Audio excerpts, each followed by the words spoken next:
오늘은 누가복음 9장 18절로 27절 말씀을 본문으로 자기 십자가를 지고 나를 따르라는 제목으로 함께 말씀을 나누겠습니다. 우리 함께 신약성경 누가복음 9장 18절로 27절 말씀을 제가 한 절, 여러분들이 한 절, 마지막 절을 함께 봉독하도록 하겠습니다.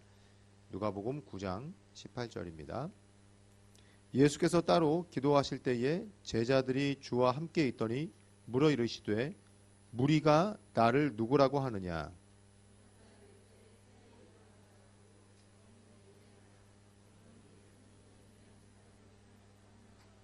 예수께서 이르시되 너희는 나를 누구라 하느냐. 베드로가 대답하여 이르되 하나님의 그리스도시니이다 하니 이르시되 인자가 많은 고난을 받고 장로들과 대제사장들과 서기관들에게 버림바 되어 죽임을 당하고 제3일에 살아나야 하리라 하시고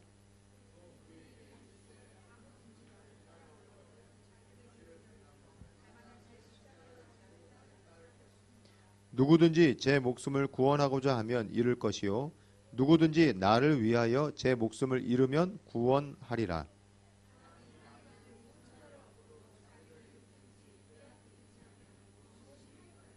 누구든지 나와 내 말을 부끄러워하면 인자도 자기와 아버지와 거룩한 천사들의 영광으로 올 때에 그 사람을 부끄러워하리라.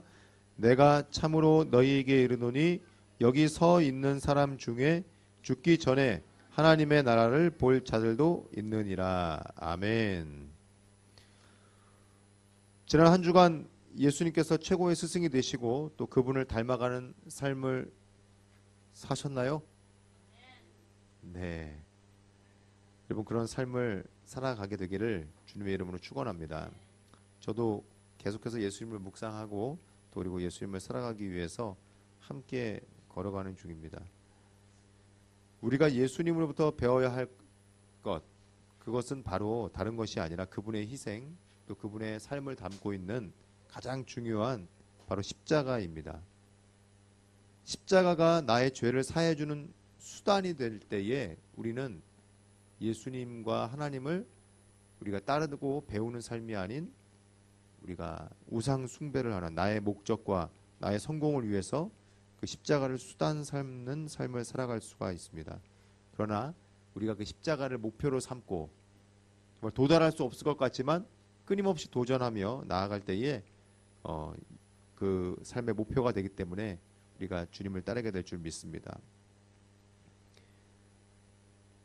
오늘 말씀을 읽어보니까 예수님께서 그 따르는 무리들이 나를 뭐라고 하느냐, 나를 누구라고 하느냐라고 제자들에게 질문하는 것을 볼 수가 있습니다. 왜냐하면 우리가 읽은 이 누가복음 9장 18절 이전 말씀에 우리가 잘 알고 있는 바로 오병이어의 기적이 나오기 때문입니다.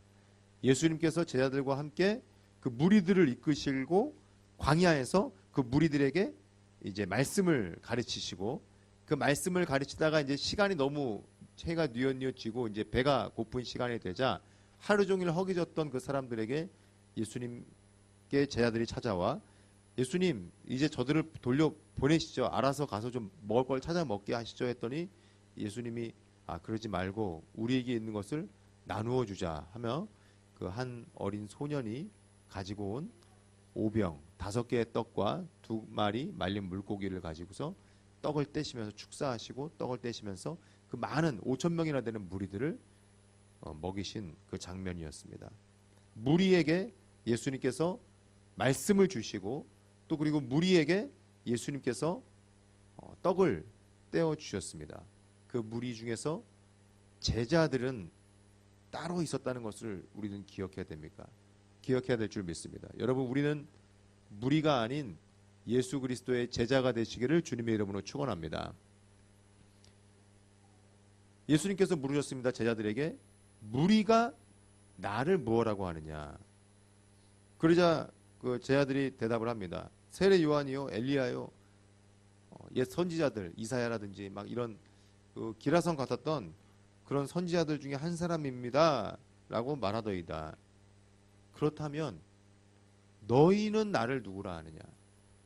여러분 오늘 이 질문이 너희는 나를 누구라 하느냐는 질문이 오늘 제자들에게 하시는 말씀이 아니라 예수님의 제자된 또 그 제자의 길을 걸어가기 원하는 우리 청장년 선교회의 우리 모든 분들에게 한 분 한 분에게 들려지는 음성이 되시기를 바랍니다.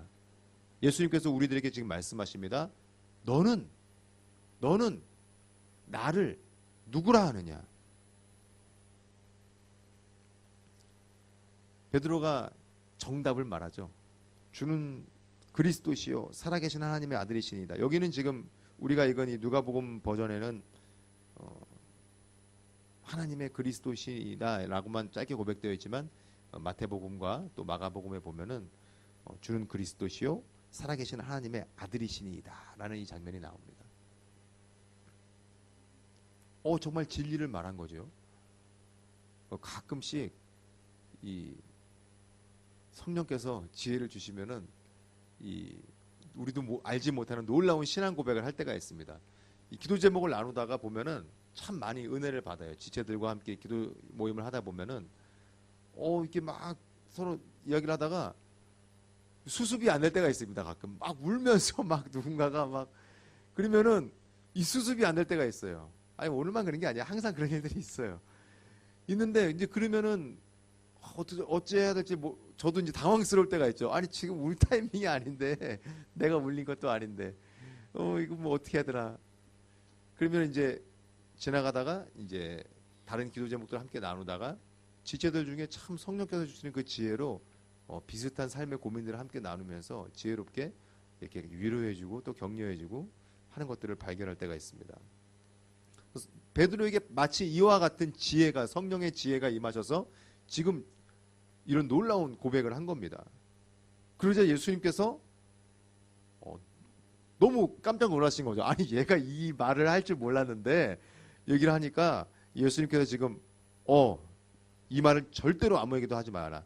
그 말씀을 하신 이유는 예수님이 그런 존재가 아니라는 것이 아니라 때가 이르지 않았으니까. 왜냐하면 예수님이 하나님의 아들이십니다라는 것을 말하게 되면은 당시 바리새인이라든지 서기관들 그 무리에 속한 자들이 예수님에 대해서 이거는 신성 모독이다. 예수를 죽여라라는 그것이 바로 일어나게 되니까 아직 십자가의 때가 이르진 않았으니까 예수님께서 이제 그 때를 분별하시고 이 말을 아무에게도 이르지 말라라고 경고하셨습니다. 그러면서 예수님께서 자신의 죽음을 예고하시고 그 십자가에 대해서 처음으로 이 장면에서 제자들에게 말씀하시는 부분입니다. 그리고 예수님께서 제자들에게 말씀하십니다. 누구든지 나를 따라오려거든 자기를 부인하고 날마다 자기 십자가를 지고 나를 따를 것이니라. 이 말씀은 누구나 다 우리가 예수님의 제자가 되기 위해서는 십자가를 져야 한다는 것입니다. 오늘 우리가 말씀 가운데에서 우리가 져야 할 세 가지 십자가를 함께 살펴보기 원합니다. 첫째로 십자가는 끝까지 책임지는 책임감입니다. 예수님께서 오늘 제자들에게 말씀하십니다. 누구든지 나를 따라오려거든. 예수님께서 제자들을 부르실 때에 동일한 한 가지 명령이 있었습니다. 무엇이었을까요? 나를 따르라. 여러분 누군가한테 나를 따르라, 나를 따라오세요, 나를 따라해요 라는 그 말은요 굉장한 이 책임감을 가진 표현입니다. 책임지지도 못할 거면서 날 따라오라. 우리 자매님들이 형제님들한테 항상 불평하는 게 뭐예요? 책임지지도 못할 거면서 왜 결혼하자고 꼬드겨가지고 결혼해서 지금 나를 네. 나를 따르라. 나를 따라서 같이 가자. 나와 함께 나를 따라오라. 나를 배우라. 이 말은 엄청난 책임감이 있는 말씀입니다. 책임감 분산이라는 단어가 있어서 한번 이렇게 찾아봤습니다. 1964년에 뉴욕의 한 주택가에서 밤에 한밤중에 갑자기 한 여인의 비명소리가 난 거예요. 살려주세요. 이 사람이 나를 칼로 찔러요. 그리고서 누군가가 어떤 강도가 이 여자를 칼로 찔른 거예요. 비명소리가 나자 이제 그 주택가에 하나둘 불이 켜지기 시작하고 사람들이 이제 베란다에 나와가지고 바깥에서 막 쳐다보기 시작합니다. 그러니까 이 범인이 놀라가지고 도망을 갑니다. 그런데 아무도 이제 나오질 않았어요. 왜냐하면 그 동네에 수많은 사람들의 목격자가 있다는 걸 알았기 때문에 누군가 한 명쯤 나갔겠지라는 그런 생각을 하고 이제 안 나간 것이겠죠.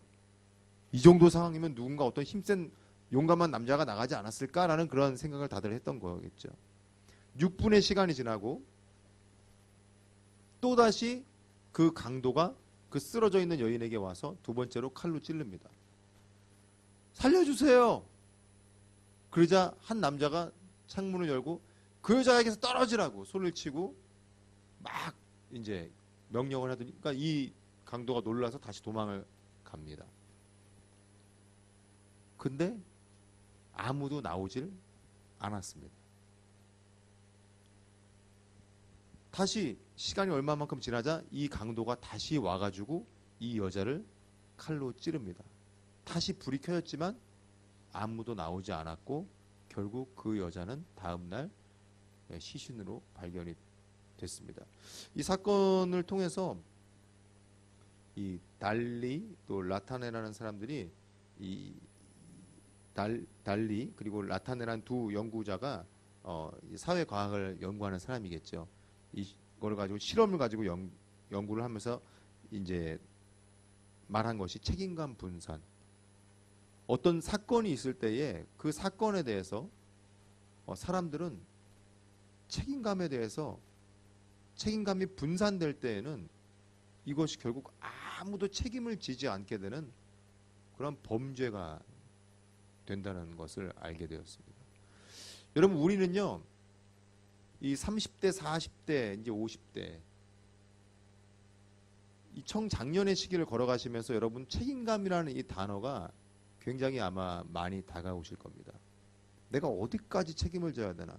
내가 이 가정에서 아내로서 남편으로서의 내가 책임감을 가지고 행동해야 되는 것이 어디까지인가?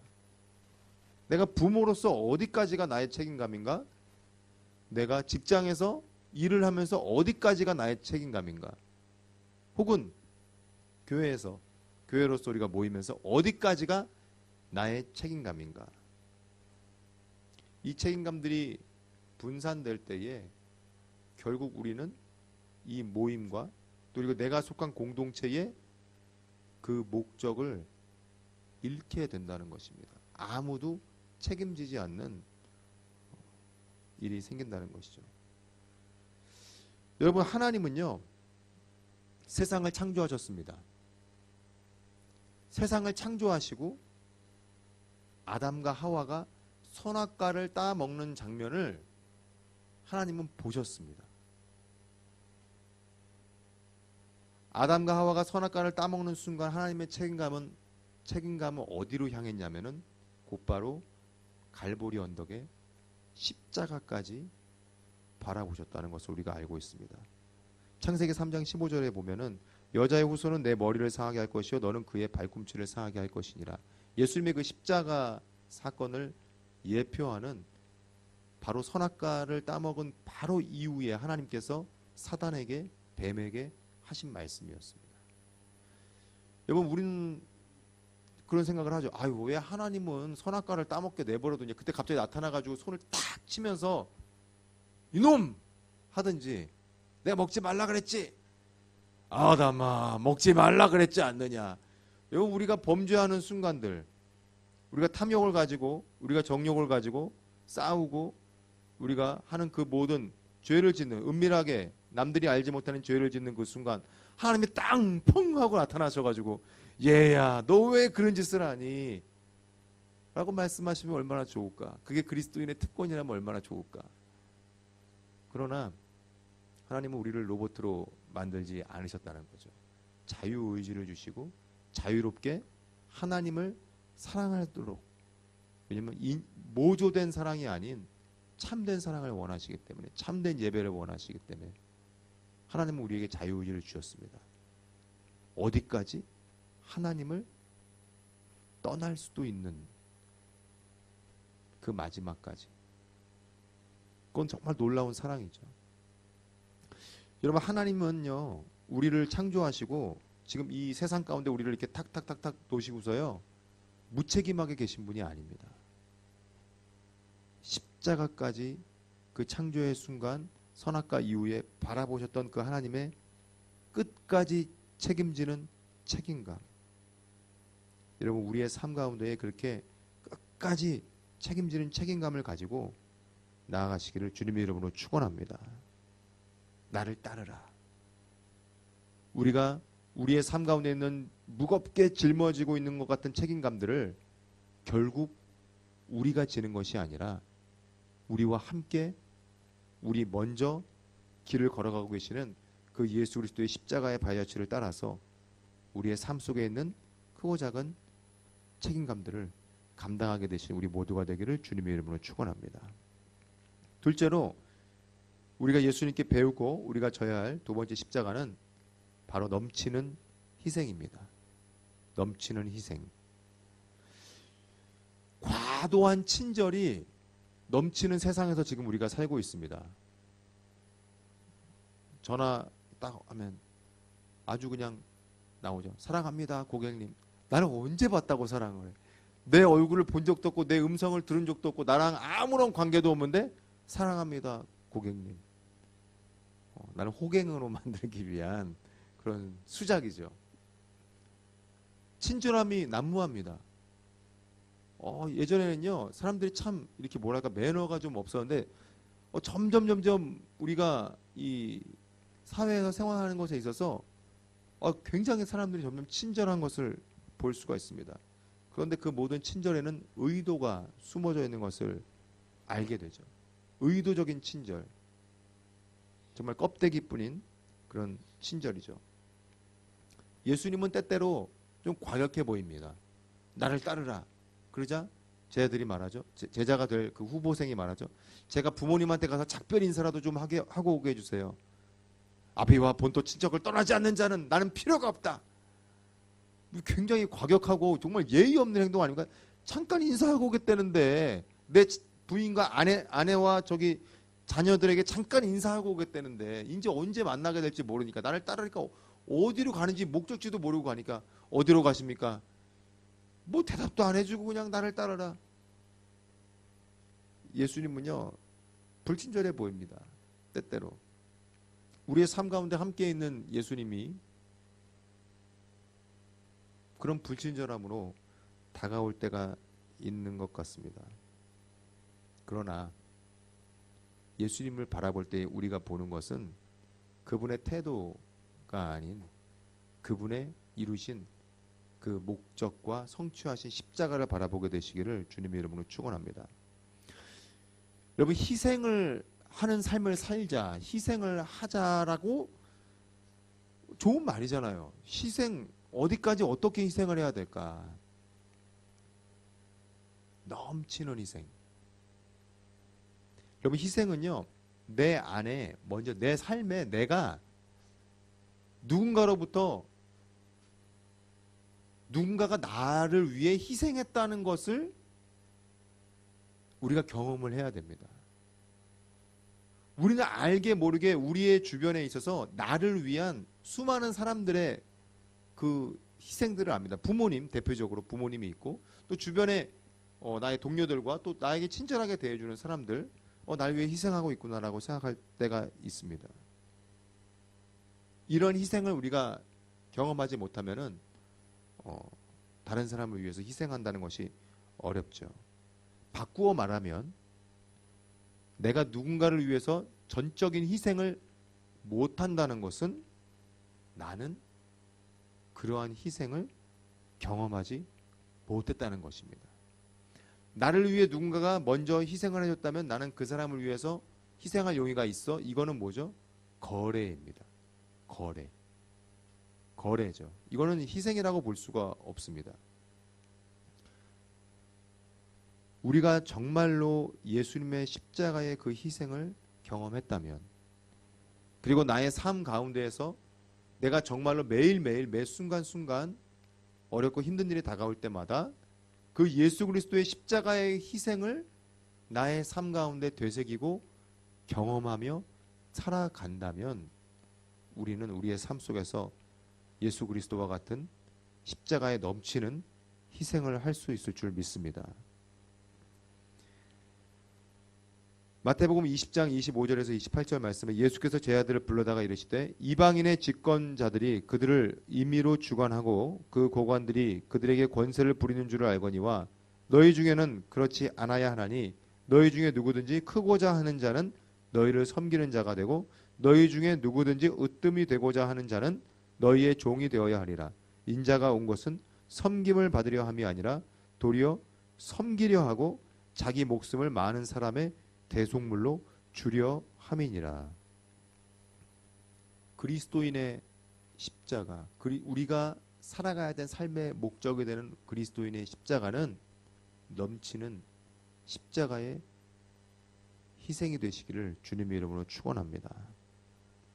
우리를 위해 십자가의 죽으심까지 희생을 하신 그 예수님께 내 삶에 다가오는 많은 분노와 좌절과 또 환경적인 어려움들, 재정적인 압박들 이런 것들이 다가올 때에 예수 그리스도의 십자가를 바라보면서 희생을 택하시는 여러분과 제가 되기를 주님의 이름으로 축원합니다. 마지막으로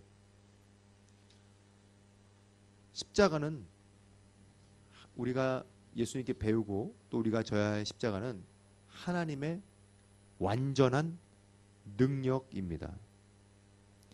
여러분 십자가는요 완전한 하나님의 능력입니다. 완전한 하나님의 능력입니다. 여러분 그것을 믿으십니까?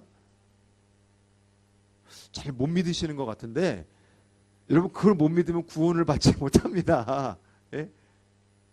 우리의 죄에 대해서 우리가 해결할 수 없는 인생의 우리의 삶의 죄의 문제를 우리가 그 십자가를 달리신 예수 그리스도를 믿기만 하면 그 예수 그리스도의 십자가로 말미암아 완전히 제사함을 얻고 완전한 의인이 되어 여러분 구원받게 되심을 믿으시기 바랍니다.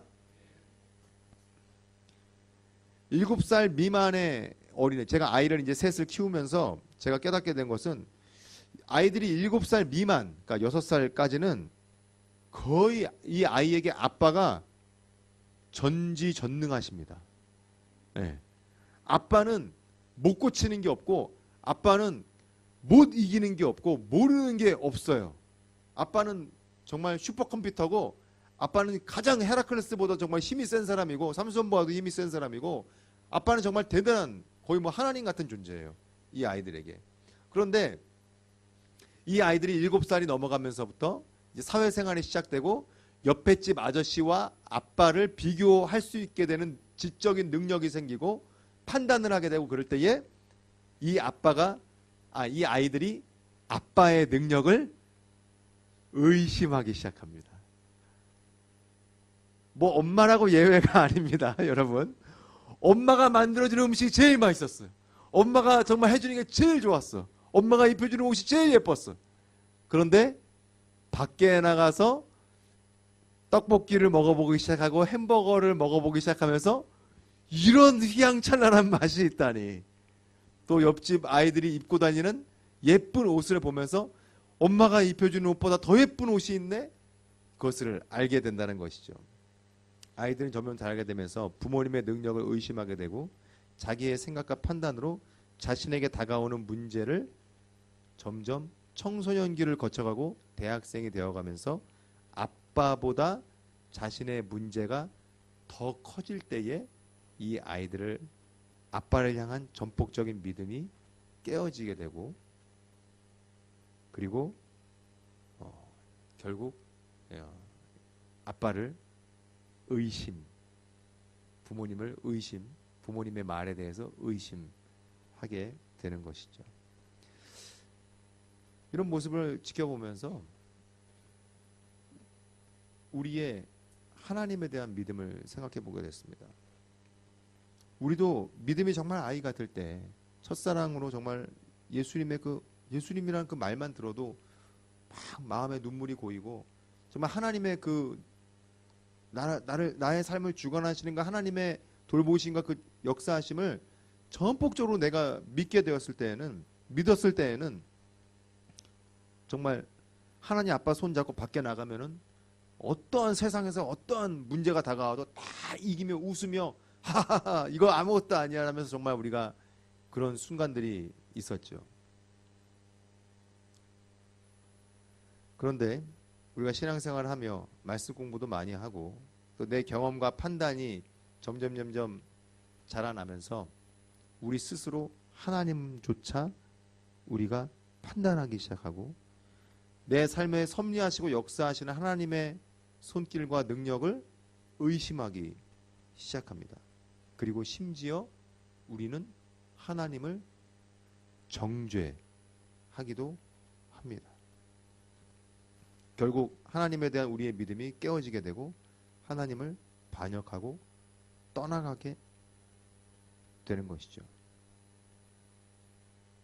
우리가 완전히 아직 떠나가지는 않았지만 우리는 우리의 삶 속에서 2000년 전에 살았던 하나님을 완전히 떠난 예수님을 몰라보고 예수님을 결국 십자가까지 못 박은 하나님을 십자가까지 결국 못 박은 열성적인 믿음을 가졌던 유대인들과 같이 하나님을 믿는다 하지만 하나님의 아들 예수 그리스도를 십자가에 못 박는 그러한 신앙생활을 우리도 할 수가 있다는 것을 잊지 말아야 합니다. 세상의 어떠한 능력, 여러분 요즘에 뉴스 보시면서 많이 느끼시죠? 뭐 정권이 바뀌면서 이제 이전 정권에 대한 막 심판을 하고 있는 것들, 마치 그것이 국민의 심판인 양, 또 정치인들은 그것을 이용하면서 또 심판을 하기도 하고, 막 이런 것들. 물론 뭐 잘못한 건 맞지만 지금 나라의 여러 가지 상황상 해야 될 일들도 있는데 국민의 시선들을 글로 빼앗기는 것 같기도 하고, 미투와 같은 일들로 인해서 여러 가지 사회에서 존경을 받는 것 같았고 뭐 문학적으로 예술적으로도 막 존경을 받았던 사람들이 지금 뭐 형편없이 무너지는 그 모습들을 보면서 우리는 생각을 합니다. 완전한 능력은 없다. 세상에 완전한 능력은 없다.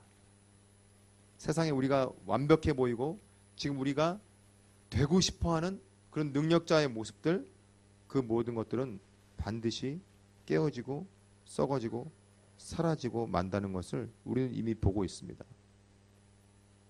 우리를 향한 하나님의 능력, 여러분 그 예수 그리스도의 십자가에 하나님의 완전한 능력을 신뢰하시며 믿음으로 나아가게 되시기를 주님의 이름으로 축원합니다. 고린도전서 1장 18절 말씀에 십자가의 도가 멸망하는 자들에게는 미련한 것이요 구원을 받는 우리에게는 하나님의 능력이라. 하나님을 모를 때 우리는 스스로 책임지는 삶을 살아야 했고 희생해야만 가까스로 생존할 수 있는 그러한 삶을 살았을 수 있습니다. 우리의 스스로의 능력으로 살아야 된다고 생각을 했습니다. 그러나 우리를 위하여 십자가를 지신 그 예수님을 믿음의 눈을 들어 우리가 바라보고 따라갈 때에 하나님께서 우리를 책임져 주시고 우리를 위해 십자가의 사랑으로 화해와 희생이 되어주시는 그러한 넘치는 완전한 능력이 되어주시는 것입니다. 마태복음 11장 28절로 30절 말씀에 수고하고 무거운 짐진 자들아 다 내게로 오라. 내가 너희를 쉬게 하리라. 나는 마음이 온유하고 겸손하니 나의 멍에를 메고 내게 배우라. 그리하면 너희 마음이 쉼을 얻으리니 이는 내 멍에는 쉽고 내 짐은 가벼움이니라 하시니라. 말씀을 마치겠습니다. 일단 저도 여러분들 기도 제목을 듣고 뭐 이렇게 이야기를 나누고 상담을 하고 가끔 신방을 하고 이제 이러다 보면은 많은 기도 제목들을 듣습니다. 뭐 건강, 뭐 저도 뭐 불완전한 건강을 가지고 있고요. 뭐 여기 있는 분들 중에 완전한 건강을 가지고 있는 분이 한 분도 없어요. 왜냐하면 우리는 이제 신체적인 나이가 이제 삐걱거리는 나이에 들어섰어요. 그걸 인정해야 돼요, 우리가 스스로. 그걸 인정 안 하면 교만이에요. 그걸 인정해야 되고 우리 이렇게 살아가야 됩니다. 그리고 우리의 삶의 재정적인 문제들, 제가 알기로 여기 있는 모든 분들 재정적인 문제가 없으신 분들이 없습니다. 그리고 지금 혹 재정적인 문제가 없으신 분들 다가올 줄 또 모릅니다. 네. 그리고 또 자녀의 문제, 가족의 관계의 문제 없으신 분들이 없습니다. 저도 마찬가지예요. 많은 분들이 저에게 이제 뭐 기도 제목도 내놓고 상담도 받고 그러지만 제가 완벽하기 때문에 저한테 그렇게 부탁하시는 게 아니라는 것을 알고 있습니다. 때때로 이제 성도님들은 주의 종은 신이라고 생각할 때가 있습니다. 저도 그렇지 않습니다. 굉장히 피곤하고 힘들고 그런 시간들이 있을 때가 있습니다. 근데 이제 저는 이제 그동안 저랑 세대가 다른 또는 문화가 다른 그곳에서 사역을 했었어요. 좀 아주 젊거나 그리고면은 아니면 아예 그냥 인도 사람 그 외국 사람 말도 잘 안 통하는 사람들과 사역을 했거나 그 사람들에게 이제 그러다 보니까 이 공감대가 이 성도님들과의 공감대가 이렇게 100% 싱크로율이 있는 곳이 이렇게 없었어요. 부분적으로는 있었지만. 근데 여기서 이제 제가 지금 7개월 이제 8개월 차에 이제 들어가면서 사역을 하다 보니까 거의 뭐 여러분 기도 제목 듣다 보면 제가 가끔 눈물이 날 때가 있거든요. 왜 그런 줄 알아요? 나도 그 부분이 동감이 되니까 눈물이 나는 거예요. 같은 어려움, 같은 고민, 같은 갈등, 같은 어려움을 저도 지금 겪으며 살아가는 저도 42살 똑같은 제 친구들도 많아요. 지금 여기. 그래서 참 힘들었는데 그런 것들을 여기서 저에게 하나님이 배우게 하셨어요. 여러분들과 함께 지금 계속 지내면서. 그래서 와 도대체 왜 이렇게 힘들까? 지체들에게 힘든 이야기들을 들으면은 더 힘든 거예요. 내가 무능력해서 그렇구나. 내가 죄인이라서 그런 어떤 목회자들이 갖는 죄책감이 있어요. 그 지지 말아도 되는 그 쓸모없는 죄책감인데 누가 막 힘들고 이렇게 막 힘들어하면은 내 탓이야. 내가 잘못돼서 그래. 내가 문제야. 막 이런 어떤 자학이 이제 올 때가 있어요. 그러면 정말 이 영적으로 너무 힘들어요. 너무 힘들어요. 근데 여기서 신앙생활을 하면서 하나님이 저에게 주신 그 놀라운 은혜가 있습니다. 뭐였냐면은 형준아 너가 뭐 좀 잘못해도 교회는 망하지 않아. 구원은 내가 하는 거지 네가 하는 게 아니야. 염려하지 마라. 그 마음을 제가 그렇게 힘들 때마다 하나님이 주십니다. 그리고 저한테 제가 막 어떨 때는 이제 새벽 기도 한다든지 그럴 때 새벽 기도 때는 누가 내 얼굴을 잘 안 보니까 또 불 다 꺼놓고 기도하니까 하면 이제 울 수가 있어요. 그때는 울고 있으면은 막 이렇게 주님이 오셔가지고 이렇게 만져주시면서 수고했다, 잘하고 있다. 그 음성과 그 느낌을 이제 여기서 많이 받고 있습니다. 매일 아침마다. 여러분 그래요. 여러분들 지금 우리가 함께 또 지고 있는 또 우리가 각자의 삶 속에서 지금 지고 있는 책임감들 그리고 희생해야 될 부분들 또 그리고 하나님의 능력을 내가 의심하게 되는 그 순간들 우리의 능력 때문에 이루어지는 일들도 아니고요. 나에게 능력이 부족하기 때문에 생기는 일들이 아니라는 것을 여러분 믿으시기 바랍니다. 이 모든 일들 영원히 해결될 것 같지 않은 이 모든 상황들 하나님의 영광을 위해서 진행되고 있는 과정임을 여러분 믿으시기 바랍니다. 이 일 이후에 하나님께서 우리에게 이루실 그 하나님의 영광 여러분 그것을 바라보시며 새하늘과 새 땅을 바라보시며 나아가시는 여러분과 제가 되기를 주님의 이름으로 축원합니다. 그저께 잠을 자는데 상당히 불편한 거예요.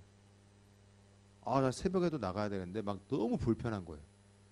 왜 이런가 하고 보니까 우리 막내가 아내와 제 틈 사이에 침대에 껴가지고 이러고서 걔는 막 대자로 뻗어서 자고 있는 거예요. 나는 너무 불편한데. 그래서 병관아 가라. 그러니까 아빠, 형이 내 자리에 들어왔어. 난 갈 수 없어. 그러는 거예요. 너무 당당하게. 내가 목소리를 이렇게 자다가 이제 얘기를 하니까 잠겨 있잖아요. 그래서 가라. 그러니까 자기도 목소리를 두껍게 하면서 못 가요. 그러면서 이제 막 그렇게 얘기를 하는데 거룩하게 느껴지더라고요. 그래서 순간 막 화가 날라 그러다가 그 얘기를 딱 듣는 순간 너무 화가 쫙 풀리면서 형이 제자리에 넘어왔어요. 막 이러는 거여서 그래? 알았다. 그러면서 이제 그 자리에 가봤어요. 갈 이유는 이제 그 아이를 제자리에 갖다 놓고 그리고 이제 이 아이를 옮겨야지 내가 편하게 자니까 이제 그런 거죠. 이제 그 상황을 겪으면서 그런 생각이 들었습니다. 여러분, 우리는요 어디 있을 때 제일 편안해요? 하나님 품에 있을 때 제일 편안합니다. 하나님 품은 주일날 교회 와야지만 안기는 게 절대로 아닙니다. 하나님은요 태초부터 지금까지 이 세상을 안고 계십니다. 여러분 혹시 옛날에 그 인터넷 같은 데 돌아다녔던 이미지 중에 그 선인장을 사랑한 뭐 소녀 뭐 그러면서 이렇게 막 선인장을 막 끌어안으면서 난 너를 사랑해 이러면서 막 피를 막 흘리고 있는 그 장면 혹시 아십니까? 예수님은요 지금도 그 십자가에 피를 흘리시며 우리를 안고 계시는 거예요. 그 십자가의 2000여 년 사건은 그때 사건으로 끝난 것이 아니라 내가 고통스럽고 아파하고 내 자리에 침범한 내 잠자리에 침범한 그 형의 거대한 발과 같은 고통이 우리의 삶 가운데 다가올 때에 우리가 달려가야 될 것은 어디예요? 나를 안고 계시는 나를 안아줄 수 있는 이 문제를 해결해 줄 수 있는 그 좋으신 아버지 하나님의 품으로 달려가시기를 주님의 이름으로 축원합니다. 시편 91편 말씀입니다. 우리 함께 그 시편 91편 한번 펴볼까요? 16절까지 있어 조금 긴데요. 이 말씀을 읽으며 오늘 말씀을 마치도록 하겠습니다. 시편 91편입니다. 다 함께 있습니다. 지존자의 은밀한 곳에 거주하며 전능자의 그늘 아래에 사는 자여, 나는 야훼를 향하여 말하기를 그는 나의 피난처요 나의 요새요 내가 의뢰하는 하나님이라 하리니 이는 그가 너를 새 사냥꾼의 올무에서와 심한 전염병에서 건지실 것이미로다. 그가 너를 그의 기치로 덮으시리니 내가 그의 날개 아래에 피하리로다. 그의 진실함은 방패와 손방패가 되시나니 너는 밤에 찾아오는 공포와 낮에 날아드는 화살과 어두울 때 퍼지는 전염병과 밝을 때 닥쳐오는 재앙을 두려워하지 아니하리로다.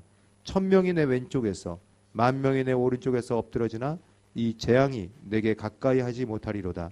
오직 너는 똑똑히 보리니 악인들의 보응을 내가 보리로다. 내가 말하기를 야훼는 나의 피난처시라 하고 지존자를 너의 거처로 삼았으므로 화가 내게 미치지 못하며 재앙이 내 장막에 가까이 오지 못하리니 그가 너를 위하여 그의 천사들을 명령하사 내 모든 길에서 너를 지키게 하심이라. 그들이 그들의 손으로 너를 붙들어 발이 돌에 부딪히지 아니하게 하리로다. 내가 사자와 독사를 밟으며 젊은 사자와 뱀을 발로 누르리로다. 하나님이 이르시되 그가 나를 사랑한즉 내가 그를 건지리라. 그가 내 이름을 안즉 내가 그를 높이리라. 그가 내게 간구하리니 내가 그에게 응답하리라. 그들이 환난 당할 때에 내가 그와 함께하여 그를 건지고 영화롭게 하리라. 내가 그를 장수하게 함으로 그를 만족하게 하며 나의 구원을 그에게 보이리라 하시도다. 아멘.